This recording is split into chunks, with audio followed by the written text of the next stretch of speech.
Oke, ya siap. Kita mulai ya. Bismillahirrahmanirrahim. Assalamualaikum warahmatullahi wabarakatuh. Selamat malam rekan-rekan Malam. semua dan juga Pak Fendi. Selamat malam Bapak. Gimana kabarnya Bapak? Sehat-sehat ya? Sehat, Mas. Alhamdulillah sehat. Rekan-rekan gimana ini kabarnya? Pada sehat semua ya? Malam minggunya ini kita pakai buat belajar juga gitu kan? Sehat, Pak. Oke, sehat-sehat semua ya. Mungkin sebelumnya eh, baru pertama kali nih melihat atau tatap maya dengan saya gitu kan. Jadi sebelumnya saya izin kasih untuk perkenalkan diri. Saya biasa dipanggil Izat ya, boleh Mas Izat, Bang Izat ya, terbebas gitu kan. Di mana saya akan memandu kegiatan bimbingan belajar keperawatan pada malam hari ini gitu. Dari Pak Fendi mungkin bisa sedikit memperkenalkan diri juga Pak dan juga menjelaskan sekilas tentang materi yang akan kita bahas pada malam hari ini. Silakan Bapak. Oke, baik, Mas Isak. Terima kasih. Ya, selamat malam Bapak Ibu sekalian. Perkenalkan, nama saya Fendi Esayas. Saya biasa dipanggil Fendi ataupun Jong Fendi. Saat ini saya sebagai dosen tetap di salah satu kampus Jakarta dan juga sebagai dosen tamu dan konsultan penelitian keperawatan, Bapak Ibu. Eh, Kebetulan materi yang akan saya bawakan nanti ini terkait dengan keperawatan gawat darurat, Bapak Ibu, karena memang saya basicnya di keperawatan gawat darurat dan keperawatan medikal bedah, dan malam ini saya kebagian untuk mendapatkan pembagian kasus untuk soal yang keperawatan gawat darurat, Bapak Ibu. Mungkin ada yang mau ditanyakan, Bapak Ibu?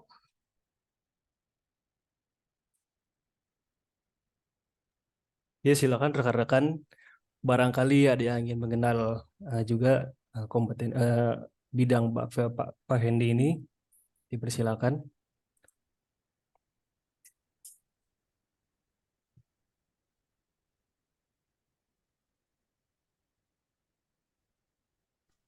Oke, kalau tidak ada mungkin bisa kita lanjut ke pembahasan materinya ya, rekan-rekan dan Bapak Fendi.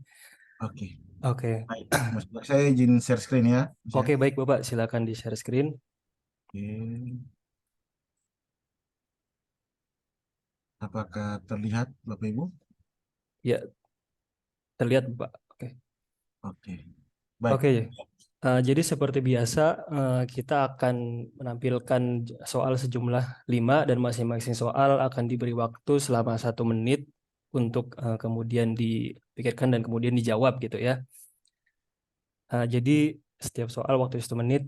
Kita mulai dari nomor pertama, waktunya 1 menit dan dimulai dari sekarang.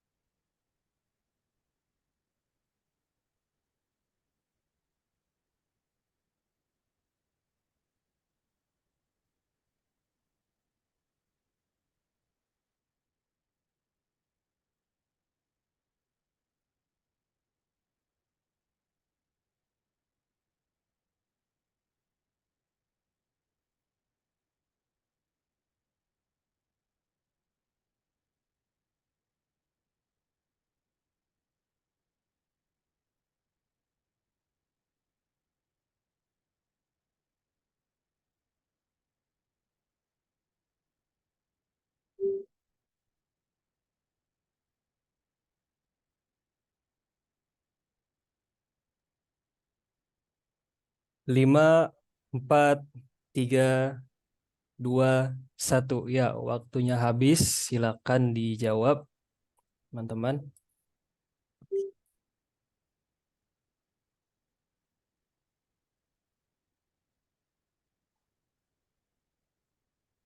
Oke.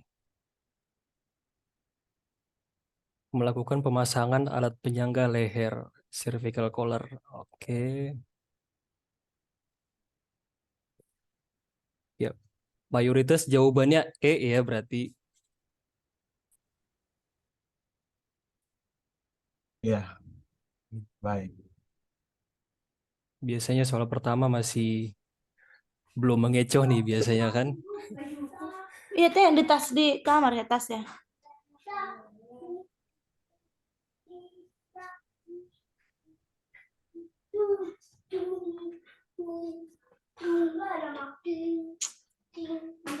Ini soal pertama belum terlalu sulit ya, Mas Isak. Oke, baik Pak. Mungkin bisa langsung ke pembahasannya ya. Baik, ya, Bapak Ibu kita masuk ke pembahasannya ya. Baik. Oke, jadi jawabannya adalah E. Benar yang tadi Bapak Ibu sudah jawab. Eh, Begini, dalam penanganan pasien dengan gawat darurat, saya percaya dan saya yakin juga Bapak Ibu yang saat ini mungkin sudah banyak bekerja di fasilitas layanan kesehatan, pasti sudah memahami bahwa rata-rata pasien dengan masalah gejala-gejala yang dicurigai merupakan fraktur servikal, itu biasanya akan dilakukan tindakan untuk bagaimana menstabilkan kasusnya.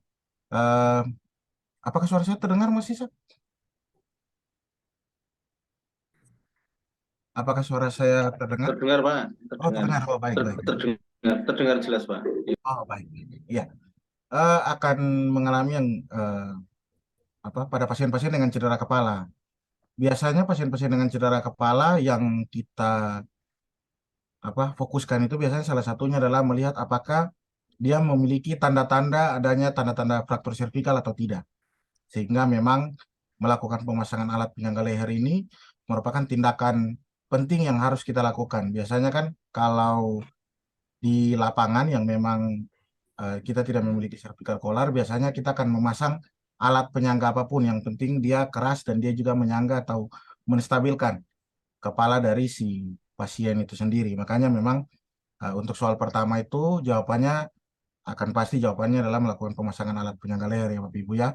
Mungkin ini tidak terlalu sulit karena uh, kita sudah bisa melihat dari data-datanya yang ada itu pun menunjukkan bahwa data-datanya itu adalah kasus-kasus yang biasanya terjadi pada uh, dicurigai cedera tulang servikal atau fraktur servikal, Bapak Ibu. Mungkin ada yang mau ditanyakan, Bapak Ibu?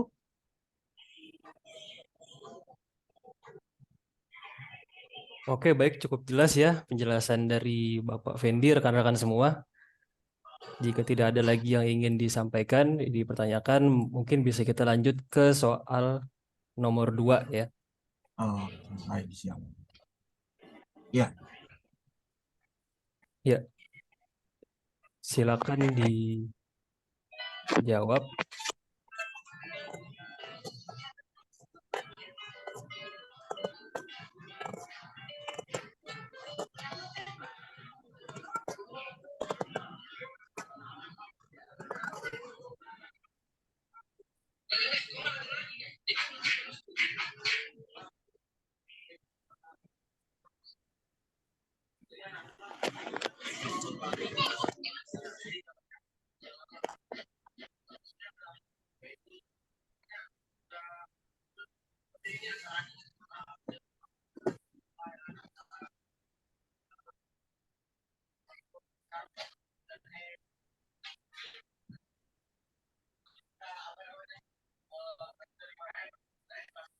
Lima, 4, 3, 2, 1. Oke, sudah ada yang menjawab A.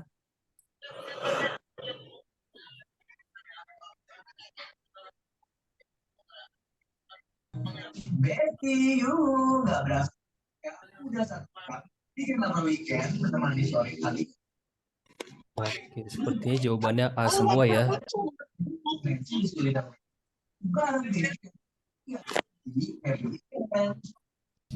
Jalan nafas tidak efektif. Oke. A lagi, Kak Lilis.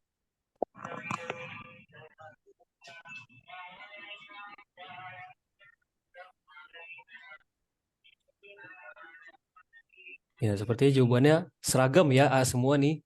Kalau gitu kita langsung ke pembahasannya aja nih, Pak Fendi, oke? Oke, baik, Pak. Ya, untuk pembahasannya benar. Jawabannya itu adalah A, bersihan jalan nafas. Jadi pada dasarnya jenis soal hukum yang biasanya muncul, Bapak Ibu, itu biasanya akan berpatokan pada standar diagnosa keperawatan Indonesia. Dalam standar diagnosa keperawatan Indonesia itu hanya sudah ada ketentuan penggunaan data mayor dan data minor, Bapak Ibu. Untuk penentuan diagnosa sendiri itu memiliki 80% dari, sehingga untuk kasus yang memang tujuannya atau pertanyaannya itu adalah untuk melihat mana eh, diagnosa aktual ataupun masalah keperawatan aktual, itu kita harus memperhatikan data-data mayor dan data-data minornya, terutama data-data mayor, Bapak Ibu. Biasanya untuk pasien dengan masalah eh, nafas atau masalah respirasi itu biasanya ada beberapa diagnosa yang sering membuat kita terkecoh. Kalau bersihan jalan nafas itu biasanya dia hanya satu diagnosa ketika masalahnya itu adalah tentang bersihan jalan nafas. Namun ketika diagnosanya itu membahas terkait dengan pola nafas, gangguan pertukaran gas, eh, itu biasanya kita akan sering terkecoh. Kita akan sering terkecoh dengan eh, data mayor ataupun data minor yang kita gunakan dalam soal itu sendiri. Makanya kita harus betul-betul memfokuskan data-data yang muncul itu seperti apa. Karena biasanya data-data itu akan terlihat data-data pengecoh yang dimana membuat kita jadi memilih antara jawaban A atau jawaban B, Bapak Ibu. Karena biasanya dalam soal ekonomi itu kan semua jawaban benar, namun kita akan mencari jawaban yang paling benar atau jawaban yang paling tepat, Bapak Ibu. Sehingga ketika kita menjawab pun, jawaban itu adalah jawaban yang memang benar untuk bisa kita jawab atau yang terbaik yang bisa kita pilih, Bapak Ibu. Mungkin itu, Mas Isak. Oke, berarti kan intinya kita harus nyari jawaban yang paling benar di antara jawaban yang benar gitu Pak ya. Benar, Mas Isak. Jadi mungkin dari penjelasan Pak Fendi ada yang mau ditanyakan nih rekan-rekan atau sudah jelas?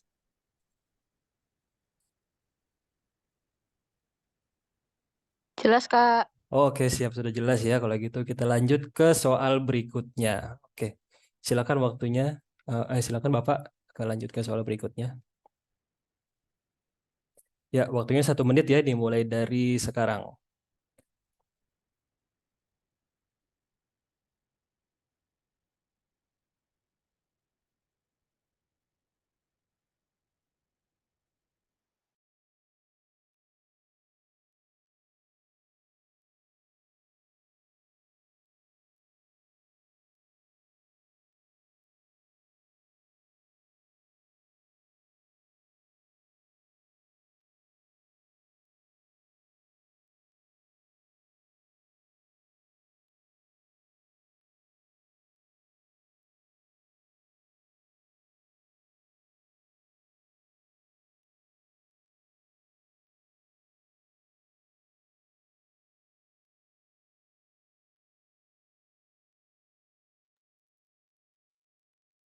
Lima, 4, 3, 2, 1. Oke, waktunya selesai. Silakan kawan-kawan, rekan-rekan semua dijawab. Pak Bambang jawab B. Oke, B, B, B lagi. Oke. Vero, Gabi si Mama Tam. è vero.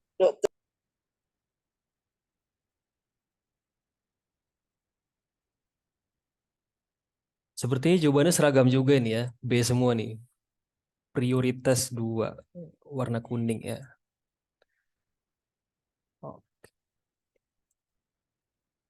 Oke, seperti sudah jawab soal semuanya ya. Kalau gitu kita langsung ke pembahasan aja Pak Fendi, silakan.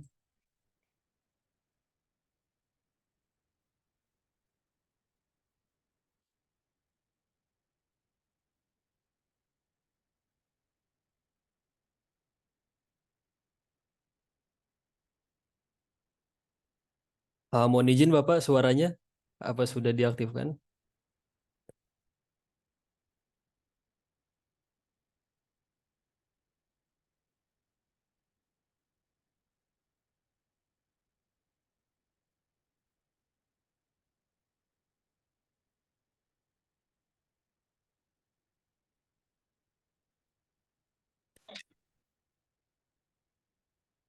Ya, silakan Pak.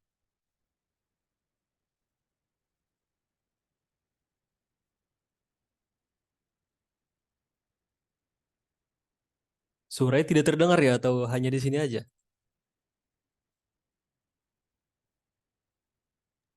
Belum terdengar, Kak. Oh iya, oke. Mohon izin Bapak, mungkin mic-nya bisa dinonaktifkan dulu kemudian diaktifkan lagi. Di sini suaranya mungkin tidak terdengar ya oleh rekan-rekan semua.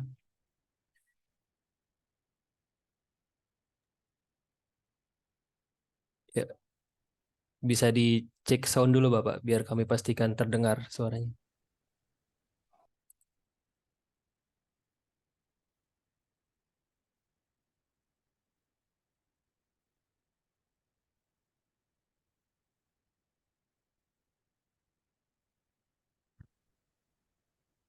Cek, cek, cek, cek. Oh, oke, sudah ada suaranya. Terdengar ya? Ya, terdengar Bapak. Oke, baik. Eh, Iya, ini tadi jawabannya kebetulan belum diedit. Yang benarnya adalah prioritas kuning ya Bapak Ibu ya, seperti yang Bapak Ibu jawab. Karena memang pada dasarnya dalam penanganan pasien gawat darurat itu kan dia dibagi menjadi tiga tahap penting. Tiga hal penting tadi ya. Yang pertama Mohon adalah maaf, kurang jelas, kecil sekali suaranya. cek, cek, cek. Apakah sudah terdengar jelas? Sepertinya masih kurang terdengar ya Bapak. Baik, sebentar ya Mas.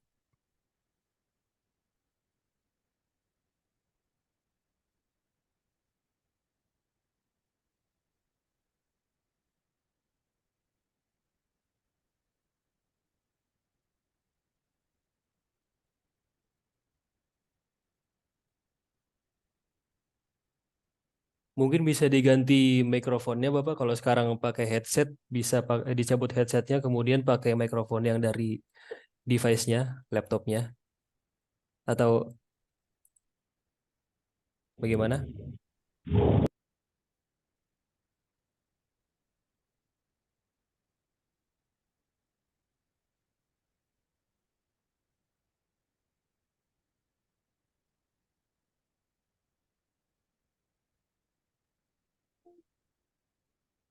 Maaf tidak terdengar suaranya. Oh, berarti masih belum terdengar oleh rekan-rekan semua nih Bapak.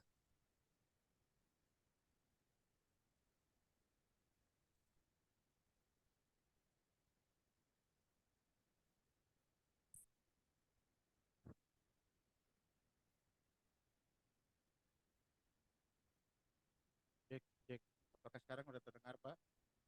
Terdengar tapi masih eh, terlalu kecil Bapak suaranya. Masih kurang kuat. Mungkin karena mikrofon ya.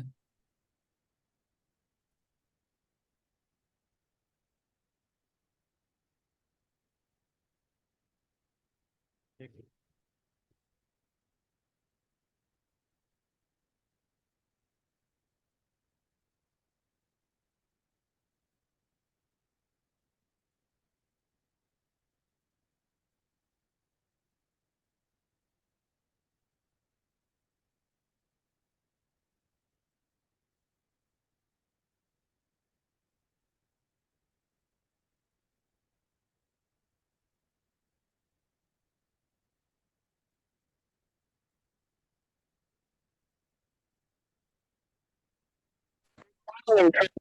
Ya, mohon maaf Mas, saya menggunakan dua device saja ya. Oke, baik Pak. Sudah jelas suaranya nih.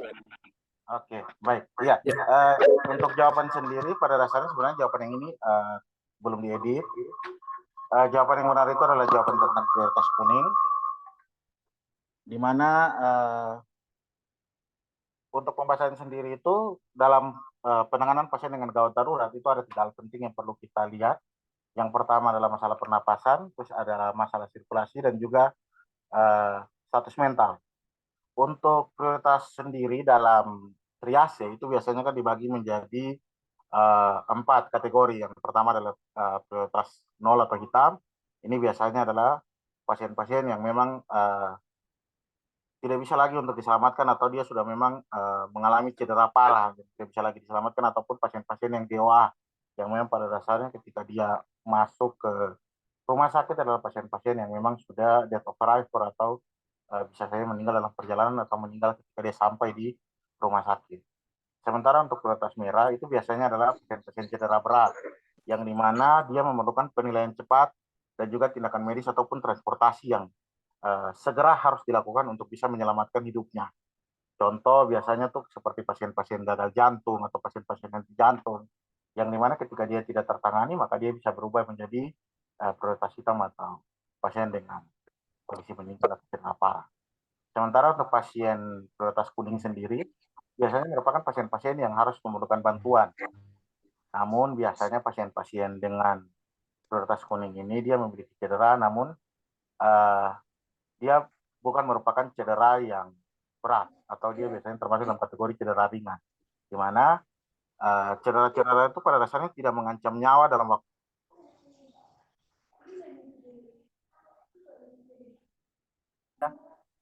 ada prioritas waktu ya, sendiri itu kan ada yang namanya gold time period penanganan pasien gawat darurat.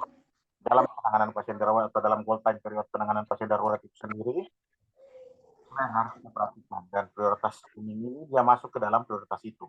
Biasanya beberapa kasus yang membuat prioritas kuning itu dipilih itu salah satunya adalah contoh kayak ini, namun dengan tanpa adanya shock ataupun fraktur atau patah tulang yang juga tanpa disertai dengan adanya shock. Sementara untuk prioritas hijau sendiri pada dasarnya memang prioritas untuk cedera minor, yang dimana kasusnya ini sebenarnya bukan merupakan kasus berat dan dia juga merupakan kasus yang tidak mengancam sehingga bisa untuk diberikan, dan dia juga biasanya kasus-kasus yang tidak menimbulkan catatan lanjutan seperti itu Bapak Ibu. Ya, dari rekan-rekan mungkin apakah ada yang ditanyakan dari pembahasan ini?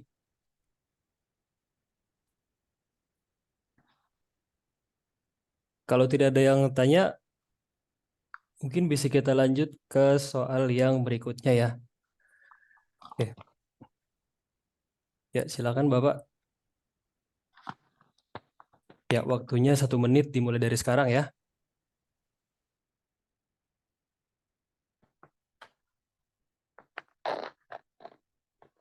Recording in progress.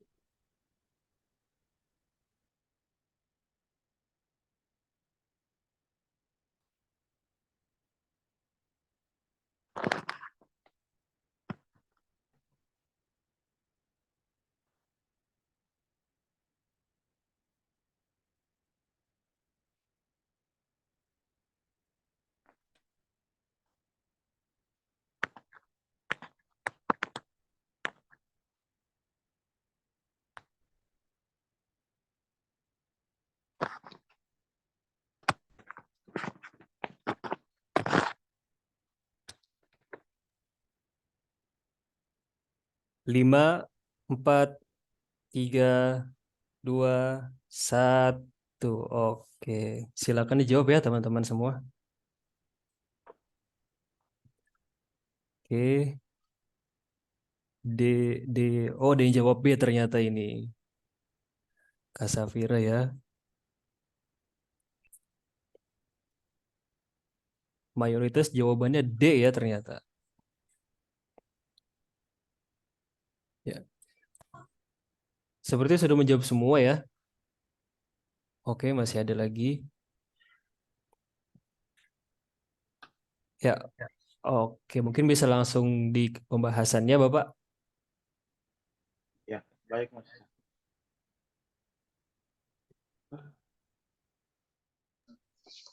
Ini juga seperti tadi, karena pada dasarnya pasien dengan kasus tadi diagnosa yang akan muncul itu pasti adalah kebakaran gas.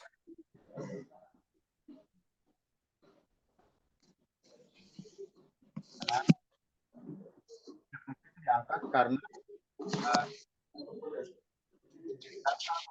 gas darah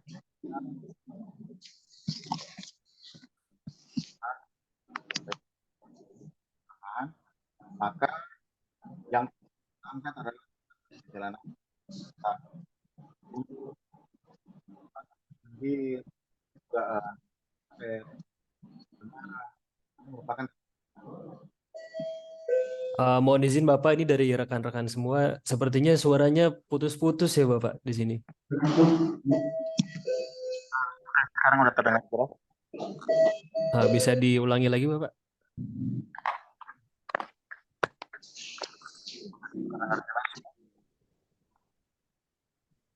Oke, Tes. mungkin. Oke.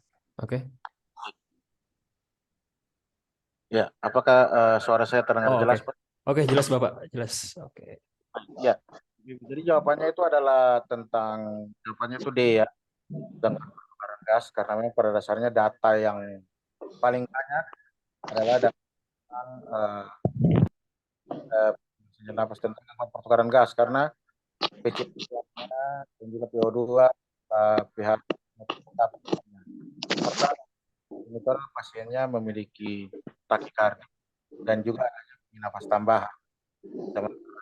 Batuk bulan demam itu biasanya merupakan data-data pengecoh yang muncul di dalam soal. Biasanya hal yang harus kita hindari untuk melihat data-data merupakan data atau data.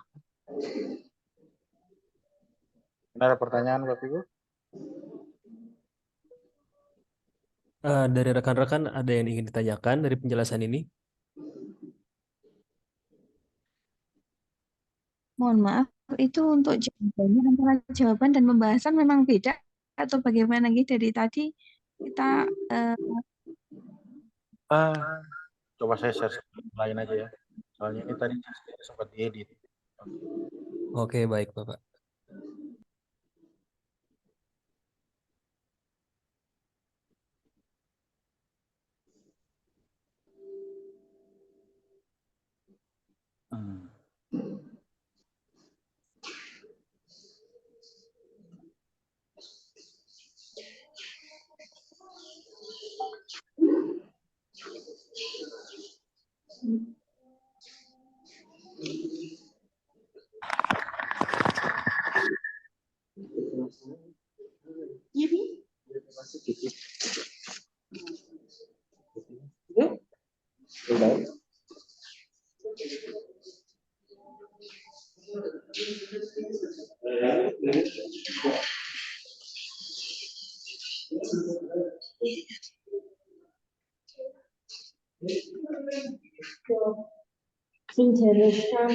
kesakitan ya. Oh, nanti ini tetap enggak? Apa? Nanti kecil mesti dengar mesti. Belum. Untuk saja.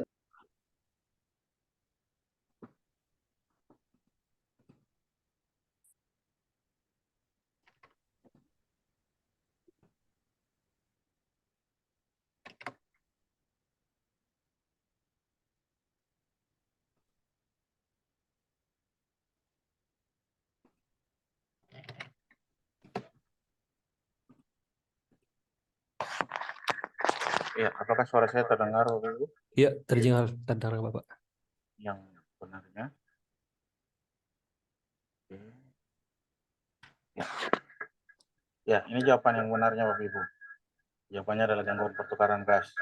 Karena memang data analisa gas darahnya itu sangat lengkap dan juga terdapat takikardia dan juga bunyi napas tambahan.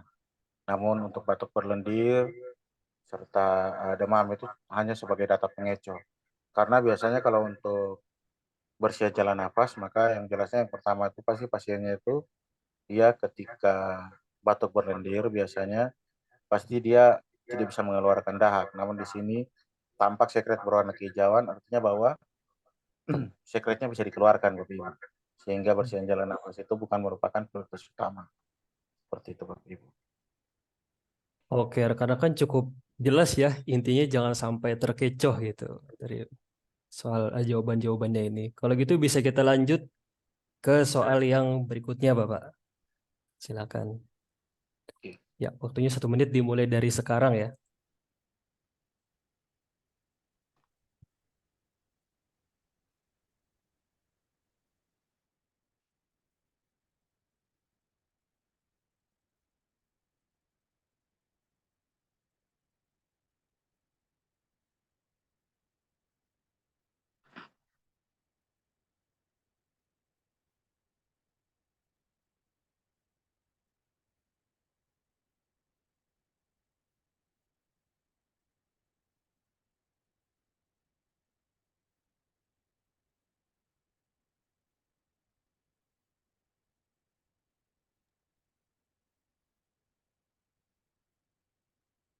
5, 4, 3, 2, 1. Ya, waktunya selesai. Silakan dijawab rekan-rekan. Oke, A.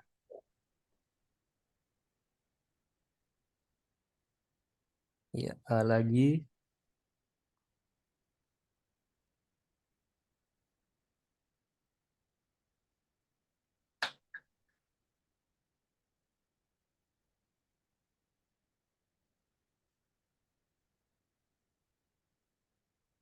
Ya, sementara mayoritas oh ada yang E ternyata.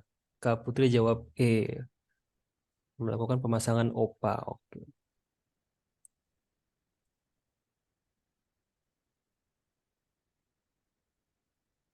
Oke. Oh, ternyata beragam juga ya jawabannya ya.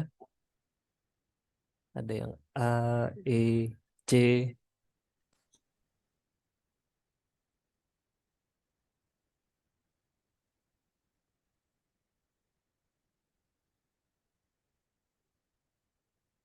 Oke. Kalau gitu sebelum ke pembahasan mungkin saya minta satu orang nih ya menjelaskan kenapa kalau jawab E kenapa jawab E gitu. Kalau jawab C kenapa jawab C ya. Itu ya. Dipersilakan siapa yang bersedia?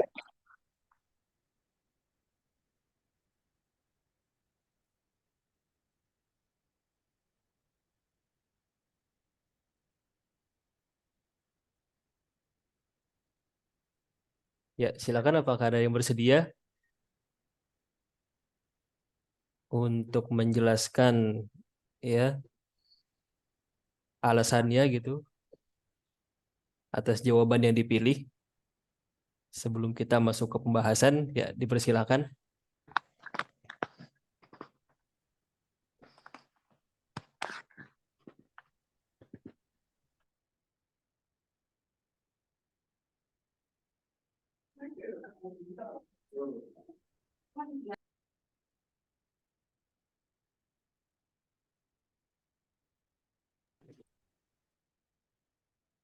Oke, mungkin nanti ya setelah pembahasan akan ada diskusi lagi. Kalau gitu kita bisa langsung ke pembahasannya.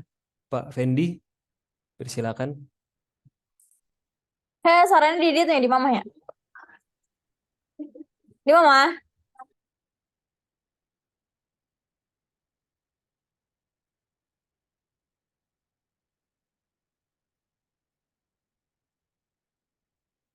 Ya, mohon izin Bapak dipersilakan untuk ke pembahasan.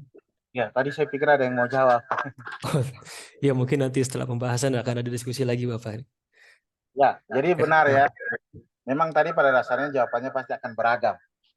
Pasti jawaban untuk itu pasti akan beragam. Namun satu hal yang perlu kita perhatikan adalah indikator dalam pemasangan sebuah alat kesehatan.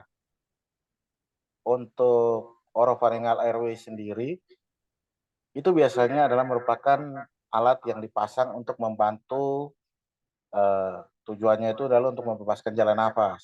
Sebenarnya bukan cuma OPA atau orofaringal airway, ada juga yang namanya nasofaringal airway. Namun biasanya nasofaringal airway itu dipasangkan ketika ada kontraindikasi yang membuat sehingga OPA itu tidak bisa dipasangkan. Contoh mungkin pasien tersebut mengalami cedera pada mulut atau mungkin terdapat fraktur pada mandibula, maka itu tidak disarankan untuk menggunakan orofaringal airway. Namun selama dalam data kasus itu tidak ditemukan adanya data-data seperti itu, maka salah satu tindakan yang perlu dilakukan itu adalah pemasangan orofaringal airway. Di sini memang saya sengaja menuliskan gudal karena beberapa institusi pendidikan itu masih menyebutkan dengan gudal. Pada dasarnya sebenarnya semuanya sama orofaringal airway. Namun gudal itu sebenarnya pada dasarnya adalah merek dari orofaringal airway sendiri. Namun biasanya karena gudal itu sudah banyak digunakan di Indonesia, sehingga lebih banyak orang menyebutnya dengan gudal. Seperti itu Bapak Ibu. Namun alasan utama kenapa OPA itu harus dipasang pada kasus di atas, itu adalah karena dia mengalami yang namanya suara snoring. Di mana suara itu membuktikan bahwa tidak jatuh ke belakang atau jatuh ke bawah pangkal lidah. Sehingga itu harus Itu yang harus kita cegah dengan memberikan pasangan merokok. Ada pertanyaan, Bapak Ibu? Oke, jadi ada orofaringial dan ada nasofaringial gitu ya Pak ya. Nah, Oke, dari penjelasan ini apakah ada yang ingin ditanyakan rekan-rekan semua? Dipersilakan.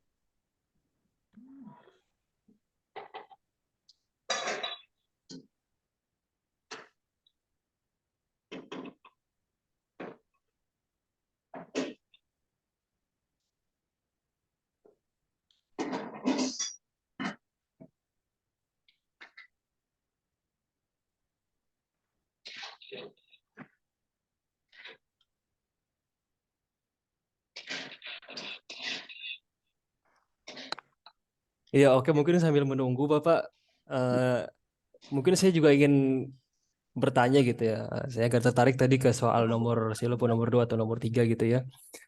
Tentang prioritas pada triase gitu. Nah, oh ya. kami kan dari backgroundnya dari arsitektur gitu Pak. Jadi dulu waktu kita merancang rumah sakit, eh, kita hanya menyatukan aja itu prioritas yang hitam, prioritas kuning, prioritas hijau gitu kan. Nah, sebenarnya secara etika medik itu sebaiknya itu disatukan atau sebaiknya dipisah gitu Pak. Karena kan memang rumah sakit ini seharusnya mengesankan pada optimistik gitu. Nah, sedangkan jika prioritas hijau, mereka melihat prioritas hitam itu malah mengesankan pesimistik gitu. Karena yang cenderung sehat malah melihat yang cenderung tidak bisa diselamatkan gitu Bapak. Kalau gitu bagaimana Pak penjelasannya? Itu tadi bisa. Jadi begini, pada dasarnya tadi masih saya bilang bagaimana prioritas itu tergantung dari atau status mental itulah dalam penilaian triase sendiri atau kategori sendiri itu salah satu hal yang perlu kita mental, artinya bahwa seperti betul yang tadi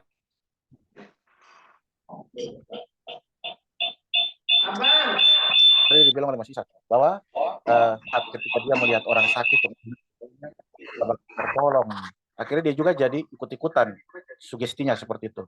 Namun pada dasarnya itu tergantung dari bagaimana penanganannya itu sendiri, Mas Isak. Karena kan tadi dibilang bahwa status mental itu merupakan prioritas, salah satu dari 3 prioritas yang perlu kita lihat ketika penanganan pasien gawat darurat terpadu. Karena memang itu pada dasarnya sesuai dengan Undang-Undang Nomor 44 Tahun 2009 tentang rumah sakit. Di situ ada penjelasan terkait bagaimana penanganan gawat darurat. Salah satunya itu adalah bagaimana menerapkan prioritas penanganan gawat darurat. Contoh biasanya kalau mungkin Bapak Ibu yang lain mungkin bisa bantu jawab.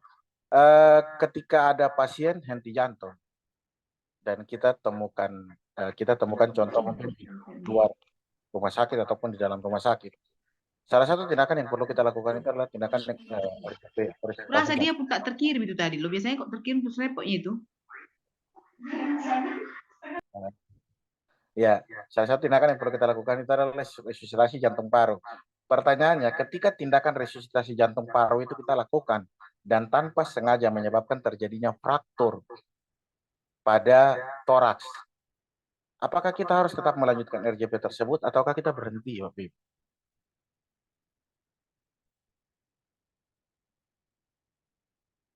Ada yang mungkin bisa bantu jawab, Bapak Ibu? Tidak, Pak, tidak. Oke. Ya bagaimana? Apa yang lain ada yang ingin jawaban lain?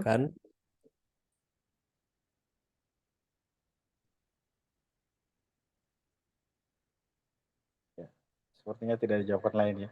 Oke, ya, kalau boleh tahu alasan kenapa kita tidak perlu berhenti itu seperti apa, Pak?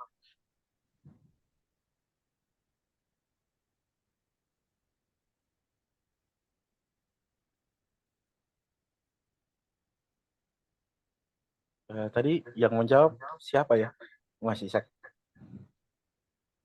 Yang bagian mana Pak? Mohon izin. Yang tadi yang menjawab tidak. Oh, tadi dari peserta ini Pak. Tadi yang mana ya? Saya juga Ya, Belum tadi kalau sempat nggak salah ngeliat tadi. Ina. Ya, kalau nggak salah sih. Oh iya. Ibu yang menjawab tidak boleh dibantu mungkin penjelasannya kenapa kita tidak boleh berhenti atau tindakan tersebut harus tetap kita lanjutkan. Bapak Ibu. Ya, oke. Bagaimana rekan-rekan peserta? Ada yang ingin menambahkan mungkin? Kita buka diskusi aja ya.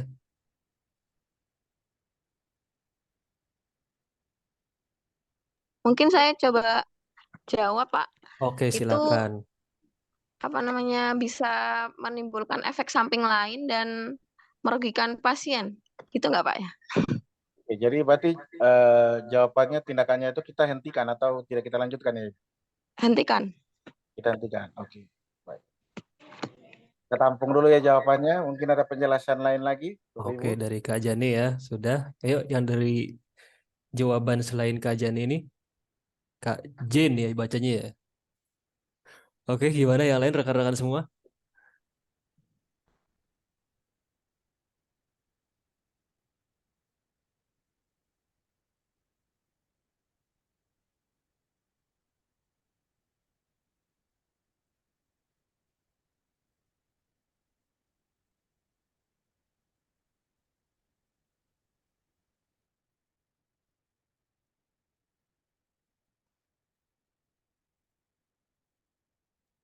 Iya, mungkin dari Pak Bambang ada yang ingin disampaikan juga Pak. Biasanya kan di pertemuan kemarin juga cukup aktif nih Pak Bambang ya. Belum, Pak. Iya, Belum, Pak. silakan. Ini saya juga nyambi Zoom juga. Belum, Pak. Oh gitu. Oke, baik Bapak. Ya, yang lain rekan-rekan bagaimana?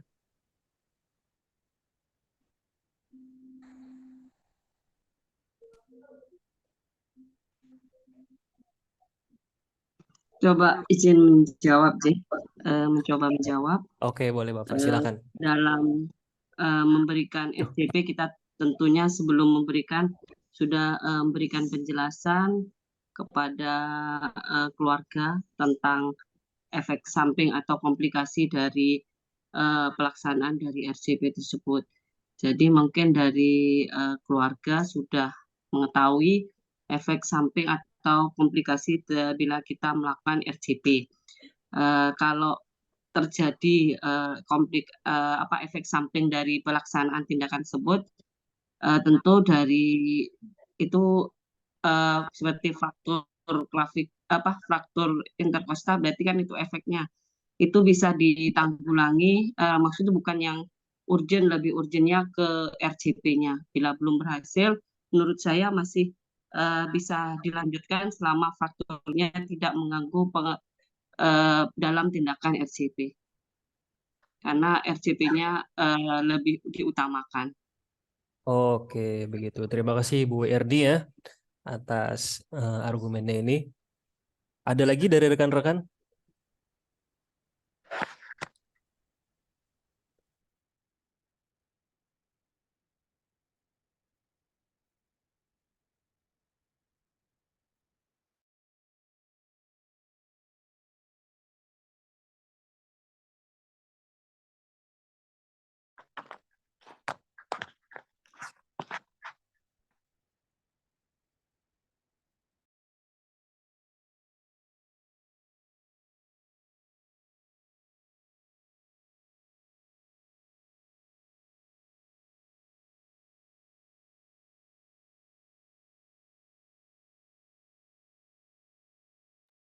Dari Kak Alvina mungkin ada nih.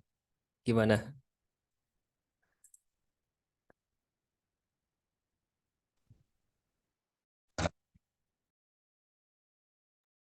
Oke, mungkin cukup dua tadi aja Pak ya. Kita langsung ke pembahasannya Pak. Dari Pak Fendi, silakan Pak. Oke, baik. Ya, jawaban-jawaban yang sangat menarik ya. Iya, tentu saja itu. Menarik banget. Sangat menarik sekali jawabannya. Ada dua pendapat yang agak berbeda. Yang satunya mengharuskan bahwa harus berhenti atau tindakan tersebut tidak kita lanjutkan. Sementara ada yang satunya lagi menyarankan bahwa tindakan itu harus tetap dilakukan. Ya, Ya, benar. Sebenarnya seperti yang tadi dibilang oleh Bu Erni, bahwa tindakan tersebut itu tetap harus dilakukan. Jadi komplikasi berupa fraktur interkosta yang tadi itu sebenarnya merupakan efek samping, betul efek samping. Dan biasanya dalam tindakan itu kan yang paling penting itu adalah menyelamatkan nyawa. Menyelamatkan nyawa. Jadi ketika fraktur itu terjadi, nanti bisa ditangani setelah jantung yang tadi berhenti itu bisa lagi berdenyut. Karena ketika jantungnya yang berhenti dan kita juga tidak melakukan tindakan apa-apa namun sudah fraktur interkosta, maka dengan sendirinya pasien juga akan tetap meninggal. Maka tindakan RJP-nya itu tetap harus dilakukan. Biasanya yang membuat kita memilih antara dilakukan atau tidak, salah satunya itu adalah masalah yang muncul setelah tindakan itu mungkin terjadi. Namun tidak perlu khawatir karena Undang-Undang Kesehatan Nomor 44 Tahun 2009 Pasal 1 Ayat 2 menjelaskan bahwa dalam penanganan pasien gawat darurat, yang paling penting itu adalah bagaimana menyelamatkan nyawa pasien dan mencegah kecacatan lanjutan. Artinya bahwa ketika yang terancam itu adalah nyawa pasien, maka yang prioritas utama itu adalah lakukan tindakan bagaimana menyelamatkan nyawa. Ya memang kita bukan ibaratnya kita bukan Tuhan yang bisa menentukan bahwa dia selamat atau tidak. Namun setidaknya penanganan yang kita lakukan itu bisa untuk menyelamatkan nyawanya dia. Dan ketika ada yang menuntut, ada undang-undang yang melindungi kita. Karena memang prosedur yang kita lakukan itu sudah sesuai. Mungkin itu Mas Isa.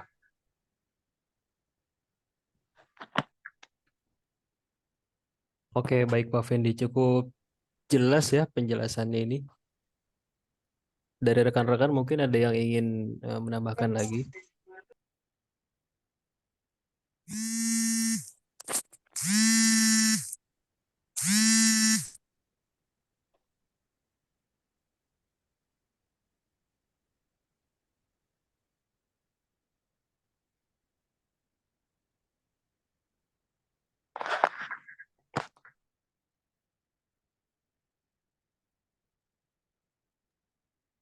Oke, sepertinya sudah tidak ada ya.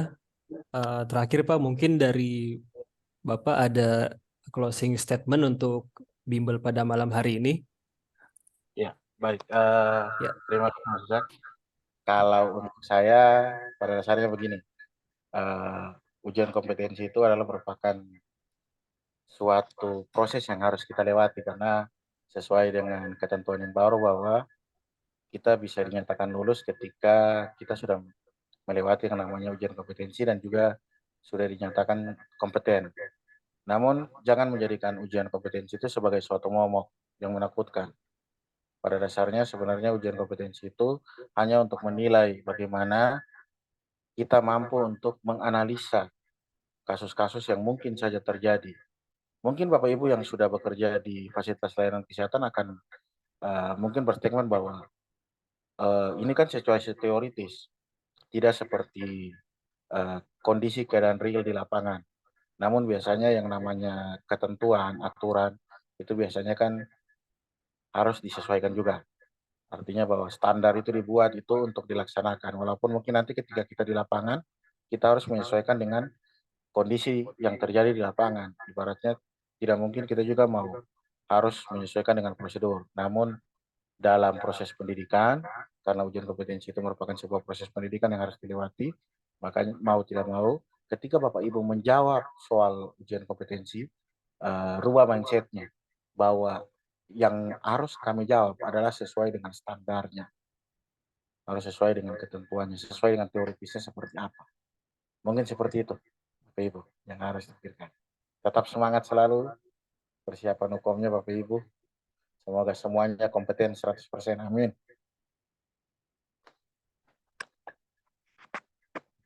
Oke, luar biasa banget ya. Sedikit motivasi dari Pak Fendi ya. Intinya dalam menjawab soal hukum, kita jawab sesuai dengan prosedur, sesuai dengan standar gitu ya. Walaupun nanti di lapangan akan berbeda kondisi realnya, tapi di hukum ini kita harus berpatokan pada prosedur. Oke, kalau gitu karena waktunya juga sebentar lagi akan berakhir, kita akhiri bimbel pada malam hari ini ya. Terima kasih kami ucapkan kepada Pak Fendi atas waktu, ilmu dan juga tips and trik yang sudah diberikan kepada kami semua. Semoga ini juga menjadi kebaikan yang akan kembali kepada Bapak kalau gitu ya. Iya, terima Oke. kasih. Ya, sama-sama Bapak. Kalau begitu boleh dilanjutkan kembali Pak, istirahat atau aktivitasnya.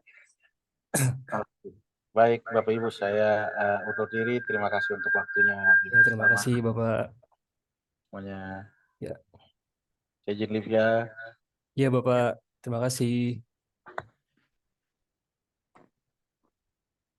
Ya, untuk rekan-rekan peserta, silakan isi absensi ya melalui link yang akan disediakan di grup. Di kolom chat, mohon maaf.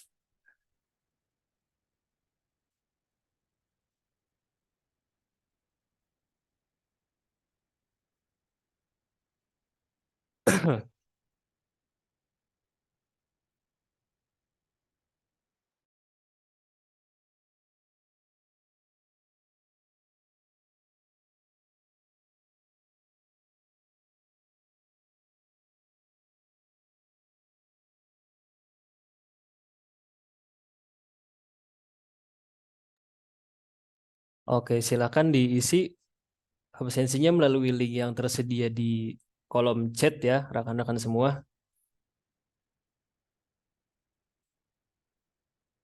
Ya, jadi luar biasa ya di saat malam minggu ini, di saat mayoritas orang pada hangout, pada bersantai, kita masih meluangkan waktu untuk hadir di sini, belajar dan improve pengetahuan kita gitu. Semoga ini juga bisa menjadi bekal untuk kita bisa sukses di masa yang akan mendatang, khususnya di hukum yang akan dihadapi oleh rekan-rekan semua, begitu ya. Ya, kalau begitu kita langsung akhiri semua.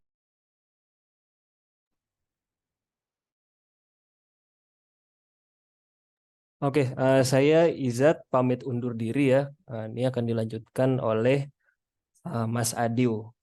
Ya, rekan-rekan semua.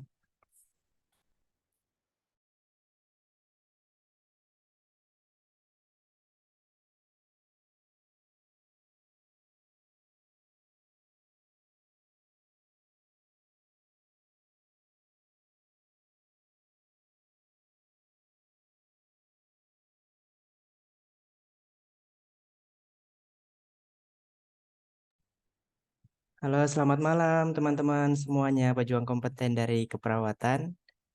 Apakah masih on di dalam Zoom teman-teman? Halo, gimana masih semangat ya untuk berjuang menghadapi uji kompetensinya? Nah, ini saya Mas Adiu. Ada beberapa hal yang ingin disampaikan kepada teman-teman peserta Bimbel Keperawatan Voko Indonesia. Terkait pertemuan kita, itu adanya di Senin sampai hari Jumat. Nah, terkhusus untuk peserta di kelas Voko 1, pertemuannya itu hari ini sudah terakhir ya. Jadi minggu depan di hari Senin minggu depan itu pertemuannya sudah selesai. Tapi tenang aja, kalau dari kelas Voko 1 mau lanjut ikut pertemuan di minggu depan, itu sudah saya informasikan di dalam grup bahwa teman-teman masih bisa untuk upgrade kelas tanpa perlu membayar biaya yang normal, tapi cukup membayar sisanya saja. Kalau Voko 1 mau lanjut ke kelas minggu depan, yaitu ke Voko 2 pertemuannya tinggal 5 kali lagi, itu silakan WA admin yang kemarin dihubungi. Tinggal bilang, Mas, saya mau upgrade kelas. Nah, tinggal lihat di grupnya, sudah diinformasikan tertera pertemuannya berapa kali dan harganya berapa. Jadi teman-teman yang masih bingung tentang kelas Vokonya, Mas itu kan ada Voko 1, 2, 3, dan 4 ya. Itu pertemuannya digabung dalam satu Zoom. Ya, betul. Itu digabung ke dalam satu Zoom. Grupnya beda-beda. Namun hanya pertemuannya saja yang jumlahnya yang berbeda. Kalau Voko 1 5 kali, Voko 2 itu awalnya 18 kali, Voko 3 itu 18 kali, Voko 4 40 kali. Nah, buat teman-teman jangan bingung lagi. Voko 1 intinya Fokus 1, 2, 3, 4 yang membedakan hanya pertemuannya saja. Jadi yang ikut fokus 1 kelasnya udah habis. Kalau mau lanjut belajar lagi soal-soal UKOM silakan konfirmasi ke adminnya, Mas, saya mau upgrade kelas begitu ya. WA aja. Saya mau upgrade kelas begitu. Barangkali ada yang ingin ditanyakan atau ada yang ingin disampaikan, silakan.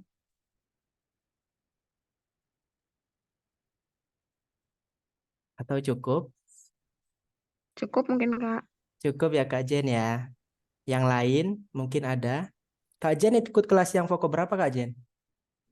Fokus 1. Fokus 1 udah habis ya Kak Jen ya. Hari ini Iya. terakhir. Kalau Kak Jen mau lanjut ke pertemuan berikutnya, itu tinggal WA adminnya aja. Kalau Fokus 1 ke Fokus 2 itu cuma bayar 50.000 aja. Oke, siap Kak. Siap Kak Jen. Yang lain. Nah, untuk kelasnya kami akan lelang juga ya ke peserta yang akan baru join ke dalam Foko. Nah, mereka-mereka yang belum pernah ikutan kelas itu pasti dapat harga beda. Kalau yang pernah ikut kelasnya itu pasti harganya spesial, harga-harga potongan. Buktinya kalau Foko 1 kan 5 kali pertemuan kemarin 100.000. Nah, sekarang jadi 50.000 karena sebelumnya udah pernah ikut kelas. Jadi orang-orang yang pernah ikut kelas di Foko itu akan mendapatkan harga-harga spesial nantinya di bulan-bulan berikutnya atau di minggu-minggu berikutnya. Ada yang ingin disampaikan atau ada yang ingin ditanyakan? Silahkan. Yang masih bingung. Kalau Foko 2, Foko 3, Foko 4 pertemuannya masih banyak. Hanya Foko 1 aja yang sudah selesai kelasnya. Foko 2 juga kan tinggal 5 kali lagi. Berarti dari tanggal 15 sampai tanggal 19. Tanggal 19 Foko 2 itu terakhir. Kalau mau upgrade kelas dari sekarang juga boleh. Intinya WA aja admin yang kemarin sudah dihubungi. Bilang, Mas, saya mau upgrade kelas. Begitu ya teman-teman ya. Mungkin saya rasa cukup untuk pertemuan kelas pada malam hari ini. Bisa kita akhiri dengan mengucap Alhamdulillah. Semoga kita bertemu lagi di kelas-kelas berikutnya dengan narasumber yang lebih baik lagi, lebih sempurna lagi dalam pembawaannya. Terima kasih teman-teman semuanya. Salam sehat dan selamat istirahat. Wassalamualaikum warahmatullahi wabarakatuh. Hostnya Mas Adiu. Iya, pasti nanti ketemu saya.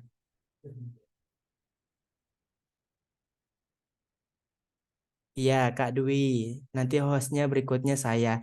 Jadi saya tuh pindah-pindah. Nanti ngisi di host keperawatan, nanti pindah lagi di kebidanan. Supaya nggak bosen. Nanti khawatirnya teman-teman bosen kalau ketemu Mas Adiu terus. Webinar ketemunya Mas Adiu. Kelas ketemunya Mas Adiu gitu ya. Ya, nanti pasti ketemu lagi. Ketemu host-host juga yang nantinya lebih dari Mas Adiu yang ngebanyak. Iya, silakan.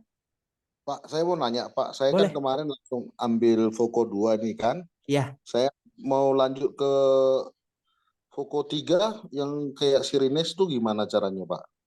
Bapak tinggal hubungi admin yang kemarin Bapak hubungi. Kemarin siapa? Mas Alvin, Aldi, atau saya, Adiu? Pak Adiu kayaknya, Pak. Berarti saya. Berarti Bapak nanti WA ke saya untuk upgrade kelas. WA aja ketik upgrade kelas. Nah, Bapak di Foko berapa? Foko 2 ya? Bilang aja mau upgrade kelas Foko 2 ke Foko 3 gitu. Nanti biayanya tinggal bayar sisanya aja, nggak komplit, bayarnya nggak normal, nggak full. Iya, Pak. Karena kemarin langsung saya pencet itu Foko 2, Pak. Karena saya kan enak sih sebetulnya ini, Pak. Makanya mau lanjut terus nih sama kawan-kawan juga dari sama orang Sirines, Yanti. Itu satu kuliah, Pak. Satu kampus ya di ini ya, apa namanya? Sari Mutiara, Pak. Sari Mutiara, Burinko ya? Iya, Pak. Burinko ya? Burinko Kajurnya kalau nggak salah. Iya, Pak ya. Iya. Oke, terima kasih Pak atas semangatnya. Ditunggu untuk konfirmasi WA-nya ke saya ya Pak. Oke, yang lain juga sama. Kalau misalnya mau lanjut kelas, tinggal WA admin yang kemarin sudah dihubungi. Nggak perlu khawatir, tidak dibalas, pasti kami balas. Kami siap memfasilitasi hingga teman-teman dinyatakan kompeten nantinya. Kalau belum kompeten, pokoknya kita dampingi. Kita carikan dosen yang terbaik yang sesuai kebutuhan teman-teman. Kayak contoh dosennya, Mas dosen yang kemarin, nah boleh juga komen di absensi, Mas dosennya yang kemarin kurang semangat, misalnya nggak apa-apa. Nanti saya carikan dosen lagi yang lebih dari itu. Tapi insya Allah saya rasa dosen-dosen yang saya hubungi adalah dosen-dosen yang berpengalaman dalam bidang membimbing mahasiswa dalam pelaksanaan uji kompetensi. Ada lagi yang mau disampaikan? Barangkali silahkan. Bertanya atau menyampaikan tidak bayar ya, gratis. Hanya lanjut kelasnya aja yang bayar. Silahkan teman-teman.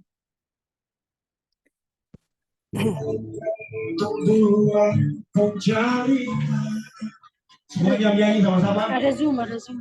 Ada Zoom Kak, iya. Ada lagi yang teman-teman yang mau disampaikan? Jika cukup kita melanjutkan aktivitas.